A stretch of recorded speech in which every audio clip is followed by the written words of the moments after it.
श्री शिवाय नमस्तुभ्यम। हर हर महादेव। दोस्तों, पूज्य गुरुजी ने अभी अपनी कल की शिव महापुराण की कथा मैं शुक्रवार अष्टमी के दिन किया जाने वाला एक दीपक का एक ऐसा विशेष उपाय बताया है जो उन्होंने आज तक अपनी किसी भी कथा में नहीं बताया है।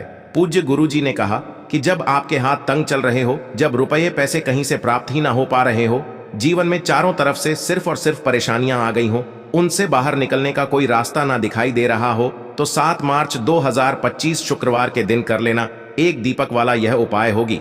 हर मनोकामना पूरी मिलेगी, सभी दोषों से मुक्ति, इतना धन आएगा कि संभाले नहीं संभलेगा। माता लक्ष्मी जी और महादेव जी के आशीर्वाद से पूरे साल धन बरसता रहेगा।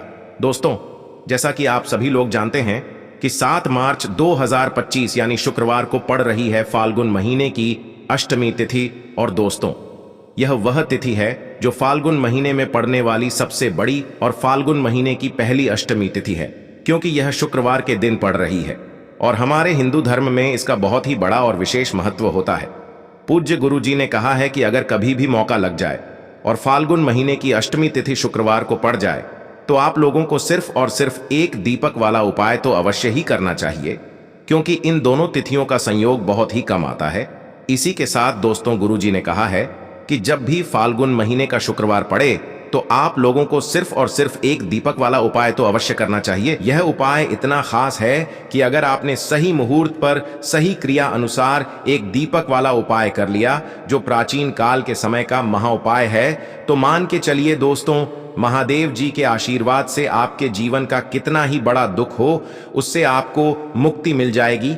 आपकी कोई भी मनोकामना हो, मान लीजिए आप नौकरी की तैयारी कर रहे थे तो आपकी नौकरी लग जाएगी, आपका बंद पड़ा व्यापार चल पड़ेगा। और दोस्तों, आप जिस बीमारी से आप बहुत दिनों से परेशान थे, उस बीमारी से आपको मुक्ति मिल जाएगी। आपके जीवन में धन आना शुरू हो जाएगा, आपके जीवन में धन आने के नए नए रास्ते खुल जाएंगे। और मान के चलिए दोस्तों, फिर आपको किसी भी प्रकार की परेशानी का सामना नहीं करना पड़ेगा। इसीलिए दोस्तों, 7 मार्च शुक्रवार अष्टमी के दिन आप लोगों को इस वाले उपाय को जरूर कर लेना है। भले ही आपने पूरे साल भर इस उपाय को ना किया हो, पर अगर आपने इस फाल्गुन महीने में पड़ने वाली अष्टमी के दिन अगर इस वाले उपाय को कर लिया, तो आपको इस उपाय को करने का वह फल मिलेगा जिसकी आपने कभी कल्पना भी नहीं करी होगी। इसीलिए आप लोग इस हल्दी वाले उपाय को एक बार जरूर कर लेना, ताकि आप लोगों के हाथ से यह मौका न जा सके और आपको इस उपाय को करने का फल मिल सके। दोस्तों, ये उपाय पंडित जी ने अपनी अभी की ही शिव महापुराण की कथा में बताया है, जो इस उपाय को आज हम आपको बहुत अच्छे से समझाने वाले हैं। इस वीडियो को देखने के बाद इस उपाय को समझने के लिए आपको कोई और वीडियो को देखने की जरूरत नहीं पड़ेगी। तो दोस्तों, इस उपाय को आपको कैसे करना है, कब करना है, कहां पर करना है, और उपाय को करते समय आपको किन किन गलतियों को नहीं करना है और आपको किन किन बातों का ध्यान रखना है, ये सारी जानकारी हम आपको इस वीडियो में देंगे। तो चलिए भक्तों, उपायों को शुरू करते हैं। अगर आप भी चाहते हैं कि महादेव जी का आशीर्वाद आप पर सदैव बना रहे, तो वीडियो को लाइक करें, चैनल को सब्सक्राइब करें और कमेंट बॉक्स में हर हर महादेव जरूर लिखें। और अपने फायदे के लिए, गरीबी दूर करने के लिए इस वीडियो को पूरा देखकर जाना। यदि आज आपने वीडियो को बीच बीच में से देखा, काट काट कर देखा, तो जीवन में आपको सफलता कभी हासिल भी नहीं होगी। देखिए दोस्तों, यह 7 मार्च शुक्रवार अष्टमी का दिन यह इतना खास होता है, इतना महत्वपूर्ण होता है। देखा गया है कभी कभी बड़े बड़े पूजा पाठ अनुष्ठान से जो मनोकामना पूर्ण नहीं होते, वह 7 मार्च शुक्रवार के दिन एक छोटे से उपाय करने से ही आपकी मनोकामना पूर्ण हो जाती है। अब हम समझते हैं इस वाले उपाय को हमें करना किस समय है। इस एक दीपक वाले उपाय को हमें फाल्गुन महीने के शुक्रवार अष्टमी के दिन करना किस समय है। तो देखिए, इस उपाय को करने का जो समय है वह सुबह का समय है और शाम का समय भी है। अब देखिए, यहां पर हम मुख्य रूप से सुबह का समय नहीं बोलेंगे, क्योंकि 7 मार्च शुक्रवार अष्टमी का दिन है और इस दिन प्रदोष काल के समय का बहुत महत्व होता है। बाकी अगर सुबह के समय भी करेंगे तो भी अच्छा होगा, उसमें कोई भी दिक्कत वाली बात नहीं है। तो चलिए जानते हैं इस विशेष उपाय के बारे में। लेकिन उससे पहले एक प्रार्थना, अगर आप इस चैनल पर नए हैं तो आप इस वीडियो को लाइक करें, चैनल को सब्सक्राइब करें और कमेंट बॉक्स में आप अपनी राशि या अपना नाम जरूर डाल दें, क्योंकि हम राशि से जुड़ा भाग्य भी बताते हैं और भाग्य में चल रही परेशानियों को दूर करने के लिए वह आसान से आसान उपाय भी बताते हैं। तो चलिए अब हम अपने सबसे पहले उपाय की बात कर लेते हैं। देखिए, इस उपाय के लिए आपको 2 दीपक लेने होंगे। दोनों ही दीपक आप मिट्टी के भी ले सकते हैं और दोनों ही दीपक आप शुद्ध आटा मढ़कर उनके भी तैयार कर सकते हैं। अब दोस्तों, दोनों ही दीपक के अंदर आपको शुद्ध घी का प्रयोग करना होगा। और एक दीपक के अंदर आपको गोल रुई की बाती का प्रयोग करना होगा, और एक दीपक के अंदर आपको लंबी बाती का प्रयोग करना होगा। लंबी बाती वाले दीपक के अंदर आप मौली वाला जो धागा आता है कलावा का, उसकी बाती का प्रयोग भी आप लंबी बाती वाले दीपक के अंदर कर सकते हैं। देखिए, 2 दीपक वाला यह चमत्कारी उपाय केवल शुक्रवार की रात्रि में ही किया जाता है, इसीलिए आपको इस उपाय को बहुत ही ध्यान से समझना। इसी के साथ में आपको एक चुटकी काले तिल के दाने लेना है, और इसी के साथ में आपको मात्र एक चुटकी हल्दी भी लेनी होगी। अब दोस्तों, ये सभी सामग्री लेकर के आपको रात्रि के समय पहुंच जाना है अपने घर में, जहां कहीं भी तुलसी जी का पौधा, तुलसी माता का निवास स्थान है, वहां पर। देखिए दोस्तों, सबसे पहले तो आपके पास जो एक गोल बाती का दीपक है, उसे आपको तुलसी जी के वहां पर प्रज्वलित करना है। दीपक को प्रज्वलित करते समय आपको ओम नमो भगवते वासुदेवाय इस मंत्र का 11 बार जाप कर लेना है। अब देखिए दोस्तों, आप जो एक चुटकी काले तिल के दाने लेकर के आए हैं, उन्हें आपको अपने सीधे हाथ में रखना है, और जो आपने गोल बाती वाला दीपक प्रज्वलित किया है माता तुलसी जी के वहां पर, उसके ऊपर से आपको इन एक चुटकी काले तिल को घड़ी की दिशा में घुमाना है। आपको अपना नाम और अपनी गोत्र को बोल देना है, और फिर आपको इन काले तिल को उस जलते हुए दीपक के अंदर डाल देने हैं।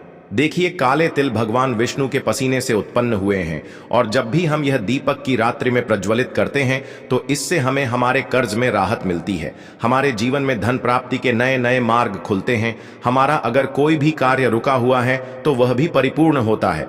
देखिए, गोल बाती का जो दीपक है, विशेषकर हम माता तुलसी के वहां पर भगवान विष्णु और माता लक्ष्मी के निमित्त प्रज्वलित कर रहे हैं। इस प्रकार से आपको यह दीपक प्रज्वलित कर देना है। अब जो आपके पास लंबी बाती का दीपक है, एक चुटकी हल्दी है, तो इससे आपको लेकर के पहुंचना है अपने घर के मंदिर में। आपके घर के मंदिर में माता लक्ष्मी की जो भी प्रतिमा की मूर्ति है, उनके सामने सबसे पहले तो आपको यह लंबी बाती का दीपक रखना है, फिर आपको दीपक को प्रज्वलित कर देना है। दीपक को प्रज्वलित करते समय आपको ओम महालक्ष्मी नमः इस मंत्र का जाप करते रहना है।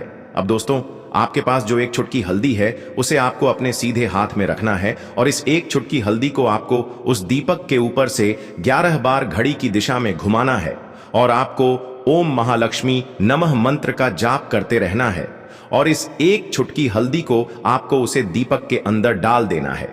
देखिए, एक चुटकी हल्दी वाला जो दीपक है आपके जीवन से दुर्भाग्य को समाप्त करता है, माता लक्ष्मी की आपको कृपा प्राप्त करवाएगा, धन प्राप्ति के आपके जीवन में नए नए मार्ग बनाएगा।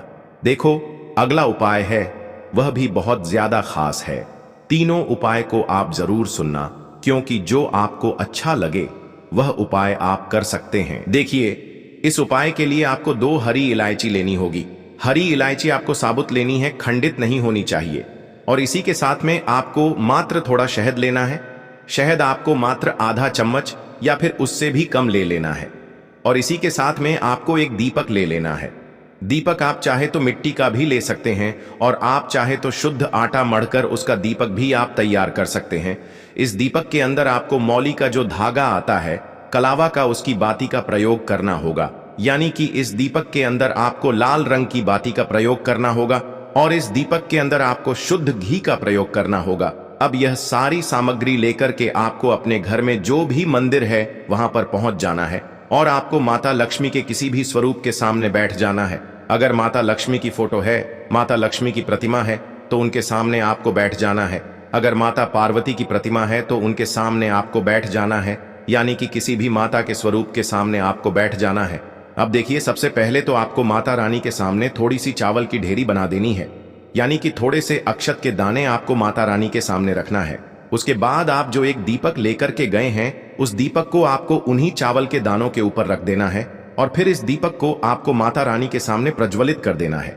देखें, इस दीपक को प्रज्वलित करते समय आपको ओम महालक्ष्मी नमः इस मंत्र का लगातार जाप करते रहना है। दीपक को प्रज्वलित करने के बाद आप जो 2 हरी इलायची लेकर के गए हैं, उसमें से एक हरी इलायची को तो आपको उसी दीपक के अंदर डाल देनी है, और वहीं पर आपको कम से कम 21 बार ओम महालक्ष्मी नमः इस मंत्र का जाप कर लेना है। अब आपके पास जो शहद है और एक हरी इलायची है, उसे सीधे आपको लेकर के पहुंच जाना है भगवान शिव के मंदिर में। पूज्य गुरु जी ने बताया है कि यह उपाय आपको सिर्फ और सिर्फ शाम के समय ही करना होगा। शाम को जब भी सूर्यास्त का समय होता है तो उस समय आपको यह उपाय करना है। लेकिन सबसे पहले तो आपके पास जो एक हरी इलायची है, उसे आपको उस शहद के अंदर अच्छे से डुबो देना है, यानी कि शहद का लेपन उसे हरी इलायची के ऊपर चारों तरफ आपको कर देना है। अब यह जो शहद से युक्त हरी इलायची है, इससे आपको भगवान शिव के शिवलिंग पर अर्पित कर देनी है और आपको वो श्री शिवाय नमस्तुभ्यम इस मंत्र का लगातार जाप करते रहना है। फिर इसके बाद आपको एक लोटा जल भी अपने साथ लेकर के जाना है, तो यह एक लोटा जल भी आपको धीरे धीरे शिवलिंग पर समर्पित कर देना है और आपको श्री शिवाय नमस्तुभ्यम इस मंत्र का जाप करते रहना है। फिर इसके बाद आपको अपने घर आ जाना है। इस प्रकार से आपको यह उपाय कर लेना है। तो चलिए दोस्तों, जान लेते हैं गुरुजी द्वारा बताए गए दूसरे उपाय के बारे में। देखिए, इस उपाय के लिए आपको लेना है 11 चावल के दाने। गुरुजी ने कहा है चावल के दाने खंडित नहीं लेने हैं, बिल्कुल साबुत होने चाहिए। उसके साथ में आपको लेना है एक बेलपत्र। बेलपत्र का भी एक नियम है, अगर आपके पास बेलपत्र नहीं है तो आप शिवलिंग से उठाकर उसको पुनः शुद्ध जल से धोकर इस्तेमाल कर सकते हैं। इस प्रकार आपको बेलपत्र लेना है। इसके बाद आपको एक लोटा जल लेना है। अब यह सब सामग्री लेकर आपको जाना है महादेव के मंदिर में। देखो, अब आपको उत्तर साइड में खड़े हो जाना है और सबसे पहले आपको एक बेलपत्र अपने हाथ पर और 11 चावल दाने रखकर शिवलिंग के ऊपर अपना नाम और गोत्र बोलते हुए समर्पित कर देना है और ओम नमः शिवाय श्री शिवाय नमस्तुभ्यम का लगातार जाप करना है। अब आपको जो एक लोटा जल साथ में लेकर आए थे, उसे धीरे धीरे बेलपत्र और चावल दाने के ठीक ऊपर आपको समर्पित करते जाना है और शिव पुराण के मूल मंत्र श्री शिवाय नमस्तुभ्यम का 11 बार जाप करना है और अपनी मनोकामना बोलते जाना है। देखो, बस छोटा सा उपाय करना है, देखना एक दिन आपके सब काम बनने लग जाएंगे। गुरु जी का बहुत ही विशेष उपाय है। चलते हैं तीसरे उपाय की तरफ। देखिए, इस उपाय के लिए आपको एक तांबे के पात्र के अंदर सबसे पहले अपने घर से शुद्ध जल लेना है। फिर इसी के साथ में आपको मात्र थोड़ा सा शहद लेना होगा। शहद आपको आधा चम्मच या फिर उससे भी कम लेना है और इसी के साथ में आपको एक प्यारी सी बेलपत्र ले लेनी है। बेलपत्र यदि आपको नहीं मिल पाती है तो भगवान शिव के शिवलिंग पर चढ़ी हुई बेलपत्रों को आप पूर्ण शुद्ध जल से धो करके उपयोग कर सकते हैं और बेलपत्र जो है वह कहीं से भी कटी फटी खंडित नहीं होनी चाहिए।